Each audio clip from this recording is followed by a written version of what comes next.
Okay, so what we're going to look at is Vietnam and talk about how the U.S., I know it says 50, but it's actually after the war that we get involved. And our whole goal in the midst of the Cold War was to stop the spread of communism. We've talked about this with Truman, with containment, and this is going to dovetail into this area. And we basically fear after containment that if we contain it, but it allows other areas to get it, that it could be like the domino theory, that other areas will fall to it. And we know that Indochina is very important for the rubber, for the oils in this area. So at the end of World War I, the U.S. will get involved in Vietnam because the French are trying to regain control of Indochina, which we know as Vietnam, Laos, and Cambodia. We're also going to see that Ho Chi Minh writes a letter to Truman saying, hey, we want our freedom. Please help us. Who does the U.S. side with?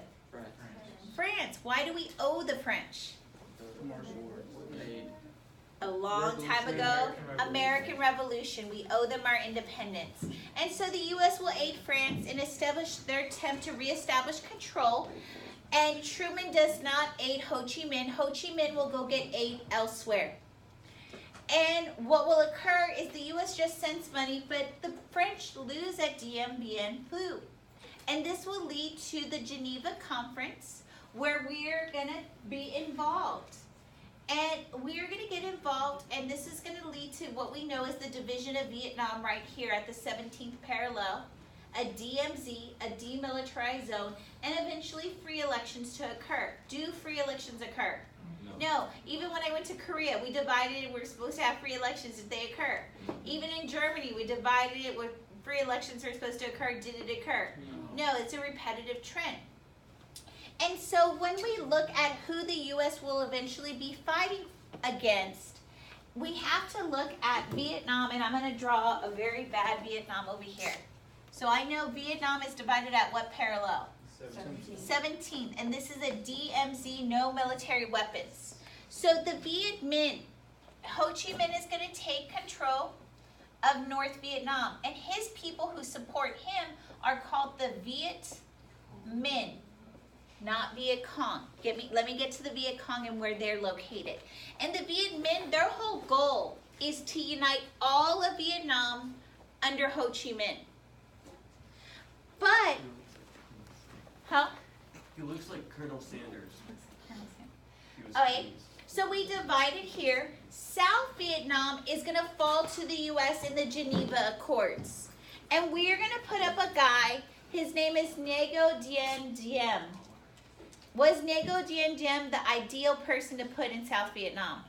No, because was he an agrarian person? He was a businessman. Was he Buddhist? No, he was Catholic. And so because of the policies that Ngo Dien Diem will endorse, a group of people in South Vietnam will form called the Viet Cong. This group is who the U.S. is fighting. So it's going to be the U.S. versus the Viet Cong in South Vietnam. So if you've ever seen Forrest Gump, he's going to call the Viet Cong, or he's going to call him Charlie. Charlie is a nickname for them. So the U.S. in South Vietnam, we will be fighting the Viet Cong, and the Viet Cong is fighting the U.S. because we have anti-communist policies here, that we don't want them to unite with North Vietnam, and we have a pro-Western government that is beneficial to business, but most of South Vietnam, is it a business sector? No. It's an agrarian sector, and we're going to see Diem is going to take away land from the peasants. So who are the peasants going to turn to, the U.S. or the Viet Cong? The Viet Cong.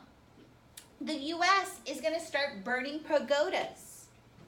Is that going to upset the Vietnamese people? And eventually, in protest, a lot of the Buddhist monks will set themselves on fire. Y'all have seen those images before, right? And now you understand why they're doing it. It's because of the U.S. stance. If we get to the video, you'll see it. So, because of the unpopularity of U.S. policies backed by the Diem Regiment, the elections to unite Vietnam will never occur. So we're going to see Eisenhower and Kennedy are going to send in the Green Berets to provide aid to Ngo Dien Diem Because again, his policies, are they benefiting the Vietnamese people? We are also going to see that they realize the Viet Cong, again, this is people of South Vietnam that are against the U.S. policies, are attacking our soldiers, which it's, how can we send soldiers into a war if we're not at war, right? So again, this is eventually what we're going to talk about is the Gulf of Tonkin Resolution. So we're seeing that they're fighting the Viet Cong, and the Viet Cong want to unite with the Viet Minh under Ho Chi Minh's rule. But we know Diem, and this is the Buddhist monk I was telling you about. We know Diem's policies are highly unpopular. We are seeing he attacks the Buddhists by tearing their pagodas down. And so for the Buddhist monks to be able to get any television time, they have to take extreme measures for people to understand what's going on in Vietnam. So this is why they set themselves on fire. We're also going to see they move villagers. We're going to move villagers off land so that they can nationalize areas for the government to control. And by moving those peasants are going to start joining the Viet Cong. Diem's policies are going to be very corrupt and favoring foreign investment. And the U.S. realized that we put the wrong man in control. Is he even Buddhist? No. Is he even an agrarian farmer? No. And so the CIA is going to try to plan a coup. But actually he's assassinated prior to that. And we say it's not our operation, but there was. And then we see JFK is assassinated. So LBJ will take over. And this is when the Gulf of Tonkin incident happens. Y'all know of this incident that apparently in the Gulf of Tonkin there was the USS Maddox, right? It's on its merry way, just on maneuvers. And a North Vietnamese patrol boat attacks. Does it hit the boat? No. But all of a sudden this is reported to Congress, right? And we know in history when our boats are attacked, what do? Go to war. And so we see that this is going to lead to the Gulf of Tonkin Resolution. And it's a blank check that allows him to escalate the war. But is it a formal declaratory war? No, there is no war, but who are we really fighting in Vietnam? The Viet Cong. And we're trying to reestablish U.S. control of this area, but as the U.S. policies carry on, what is going to happen to the size of the Viet Cong? It's going to grow. And we will see that we start launching airstrikes on North Vietnam. And this is going to be called Operation Rolling Thunder. And if you've ever heard, you know John McCain, right? John McCain was involved in Operation Rolling Thunder. And what happens to his plane? It's shot down and he's taken as a prisoner of war. And y'all know John McCain, he kind of walked like this, right? Because his collarbone was broken when he was taken as a prisoner of war. Because they knew his dad was a general. And so what they did to him is they tied his arms behind his back. And a lot of times prisoners of war, they put a 2x4 behind their back so they could flip him on their front side and then walk on the 2x4. And so his collarbone was broken, and this is why he walks kind of like this. And so we're going to see a lot of other soldiers will be taken as prisoners of war in North Vietnam, and they will be kept at their camps. The most famous was the Hilton Hanoi. So here are our troops in Vietnam, just some images. Okay, this is the other problem. As they go through Vietnam, and we'll watch Forrest Gump at the end of the year, we're going to see that their biggest problem was that the Viet Cong lived in the tunnels. And so if you ever watch Forrest Gump, he's always jumping into a hole, and he's like, we had to put TNT in there. The reason why is they're trying to get through these headquarters. And so this is why the attacks always happen, because it's a guerrilla-style warfare. So just the intricacies of the tunnels. Here's the rest of the tunnels. So the way the Viet Cong were able to get weapons was actually, they could not go through that DMZ, right? So Ho Chi Minh and the Viet Minh, they would send weapons through Laos and Cambodia. Is that going to take time? And so we're going to see that eventually a lot of our Viet Cong are going to be on the agrarian side of Laos and Cambodia. And eventually the Viet Cong will spread to our main cities where the U.S. has its military bases. And this is important, the Ho Chi Minh Trail. Because when the war eventually escalates and we realize we want to get the weapons away from them, where do we start bombing? Cambodia and Laos. So the Viet Cong tactics, we know they use tunnels. We also know that they use guerrilla warfare.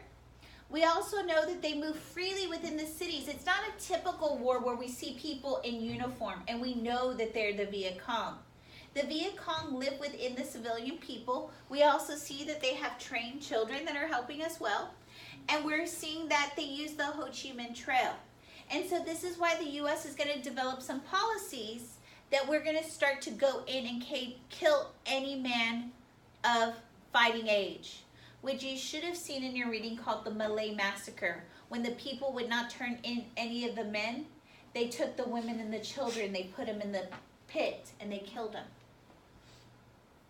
So we're going to see the U.S. is going to use other tactics in the guerrilla warfare. One of them is the napalm gas, which is just gasoline to take out the jungle terrain. The other one is Agent Orange, and again, that will be used on the ground. Both of these chemicals and the soldiers that were near them is going to lead to disease, okay?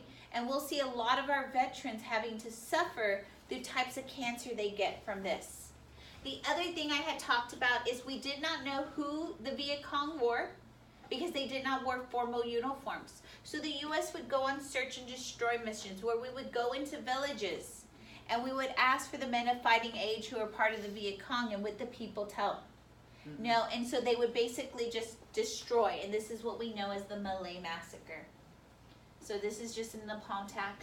I know this image is very graphic, but this was the #1 image by Time Magazine that they put on their, you know how every year Time comes out with like, who are the people, the #1 person of the year? This was it. And what has happened here is that they've dropped the napalm gas. And people are running out of the jungle, tearing off their clothing, because what is on their clothing? Napalm. And so people are like, why are there naked children? But you have to understand what they're dropping on. And now most of us have seen in World War I and World War II, these images were never brought into our homes. But Vietnam is actually the first true living room war where there are journalists out there capturing these images and bringing us home. And so how are people going to feel about the war? They're for it or against it? Against it, and it's because it's a living room war. And just some other images. Okay. These are search and destroy images. This is another image that was done by Time, where they're asking this guy that they think he's Viet Cong to tell us where the others are, and he doesn't tell what's going to happen. When we get to the video, you'll see this image and then the shooting of it. So I'm sorry, it'll be very graphic, the video we watched today. All right, so just more search and destroy missions. So we know there was a lot of songs against the war, but you have to understand the draft to understand why there's so much protest against the war. The draft is going to say, and we've seen exemptions before, the draft is going to say, just leave it right there because I'm videotaping, okay? The draft is going to say that men that are aged 18 through 26 have to register for military service unless you're going to college. Who gets to go to college? Rich kids. Rich kids? Smart people? Do you have to be smart to go to college? No, we could go to the 13th grade at Navarro, right? Okay. Who gets to college? We're talking about color now. White people. We do have some historically black colleges, but is there a lot? No. So all of a sudden, this war is going to have who enrolled? What? Minorities. Because, and now, is the civil rights movement going to take off a little bit more? Saying that the Vietnam War has unproportionately chosen children of color to go to the war because they cannot get into what? College. Wait, but the government's going to come around saying, no, we've already settled those cases. But is there going to be some systematic bias? Yes.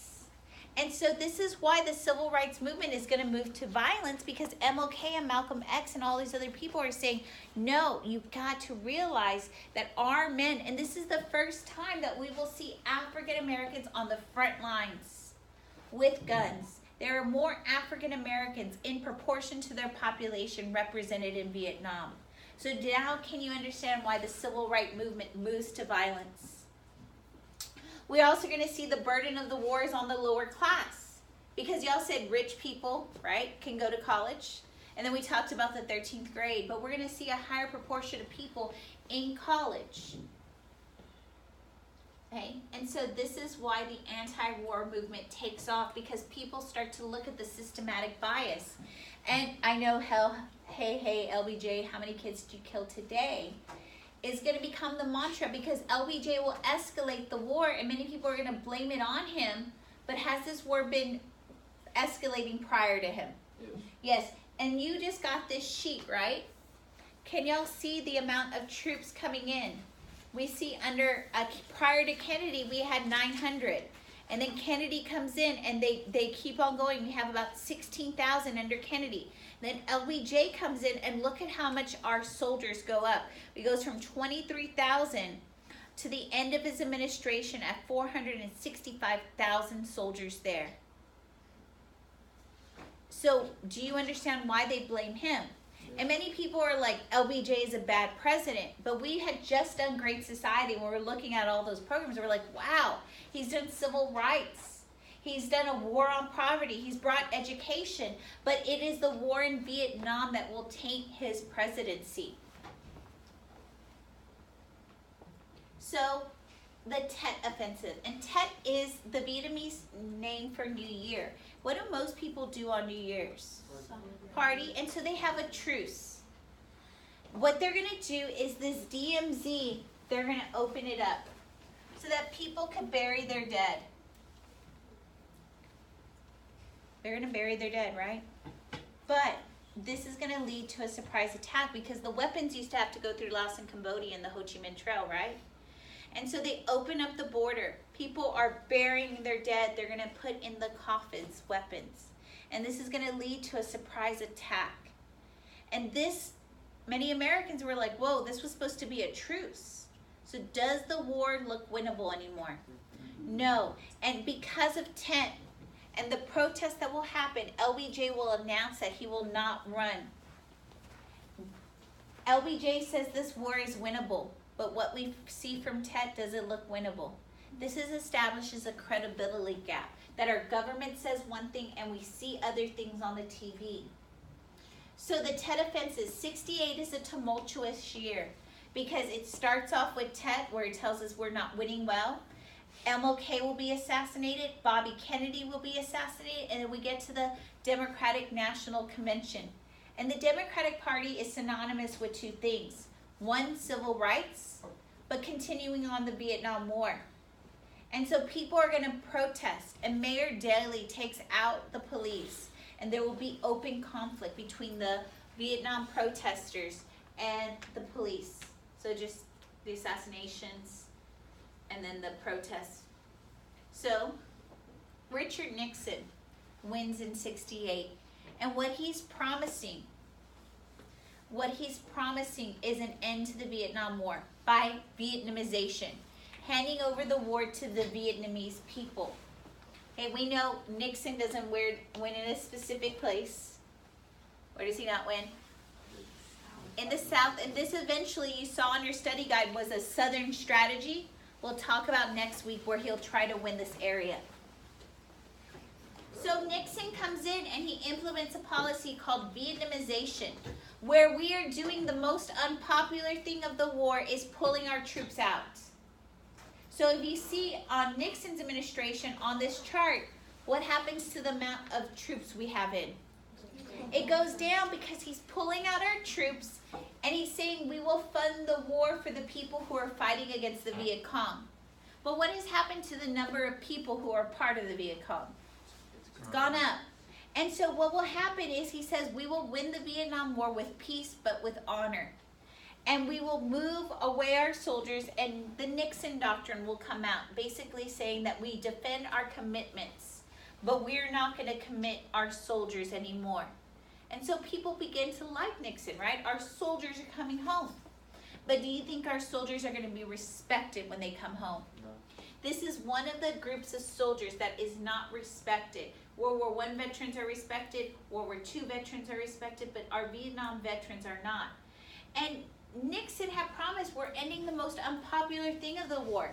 And many people felt that they were ending the war. But actually what Nixon is going to do is he's going to invade Cambodia and Laos. Because what was coming in through Cambodia and Laos?